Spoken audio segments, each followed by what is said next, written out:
Hello, everyone. Welcome to Celsius 233, your go-to place for fiction book summaries. Today, we will enter the world crafted in Macbeth by William Shakespeare.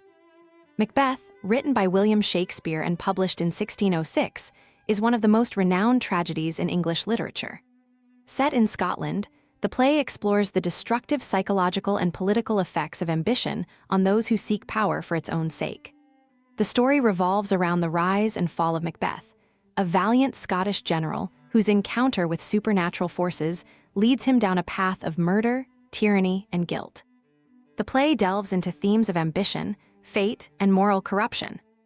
Plot summary: in a bleak Scottish heath, amid thunder and lightning, three witches gather. Their cryptic conversation reveals their intention to meet again upon the heath, after a battle, to confront a man named Macbeth.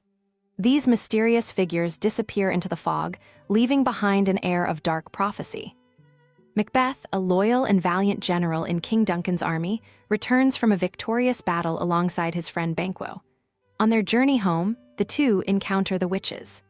The Weird Sisters hail Macbeth as Thane of Glamis, his current title, then as Thane of Cawdor, and finally as future King of Scotland. They also prophesy that Banquo will father a line of kings, though he himself will never rule.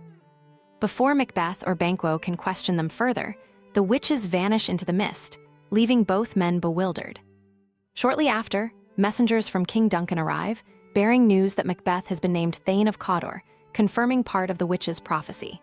This sudden rise in rank plants a seed of ambition in Macbeth's mind, one that quickly takes root. Upon hearing of the witches' prophecy, Lady Macbeth's own ambitions ignite.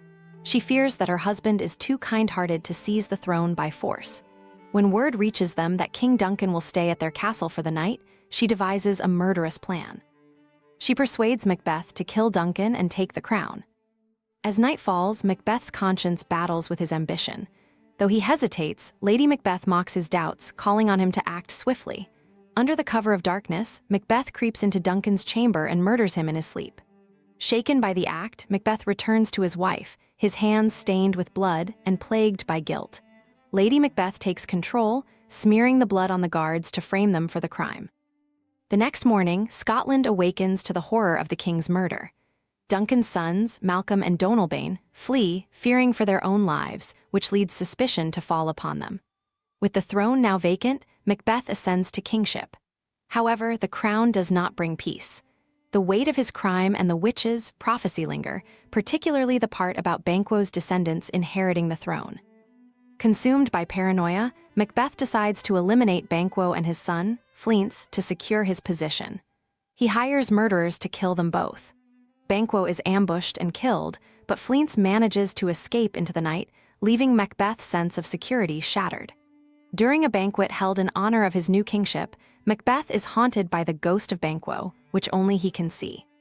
The specter's presence unnerves him, causing him to break down in front of his guests, revealing the growing cracks in his sanity.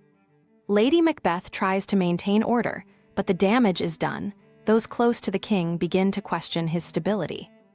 In a desperate bid to secure his reign, Macbeth returns to the witches, seeking further prophecies. They conjure three apparitions. The first warns him to beware of Macduff, the Thane of Fife. The second tells him that no man born of a woman will harm him. The third says he will not be vanquished until Birnam Wood moves to Dunsinane Hill. These cryptic messages embolden Macbeth, convincing him of his invincibility. Yet, the witches also show him a vision of Banquo's descendants sitting on the throne, confirming his worst fears. Determined to maintain control, Macbeth orders the murder of Macduff's wife and children. This cruel act only deepens the growing opposition against him. Macduff, who had fled to England, joins forces with Malcolm, Duncan's son, to raise an army and march on Scotland. Meanwhile, Lady Macbeth, once so fierce and determined, begins to unravel. Plagued by guilt, she sleepwalks through the castle, obsessively trying to wash invisible blood from her hands. Her mind, once sharp and calculating, now crumbles under the weight of her sins. Her decline mirrors the descent of the kingdom into chaos under Macbeth's tyrannical rule. As Malcolm's forces approach, they devise a clever strategy. They cut down branches from Birnam Wood and use them as camouflage, making it appear as though the forest itself is moving toward Dunsinane, fulfilling part of the witch's prophecy.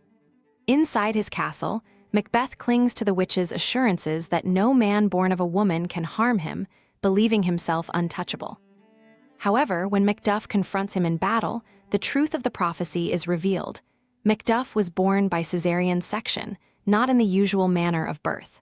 Stripped of his supposed invulnerability, Macbeth fights to the bitter end but is ultimately slain by Macduff.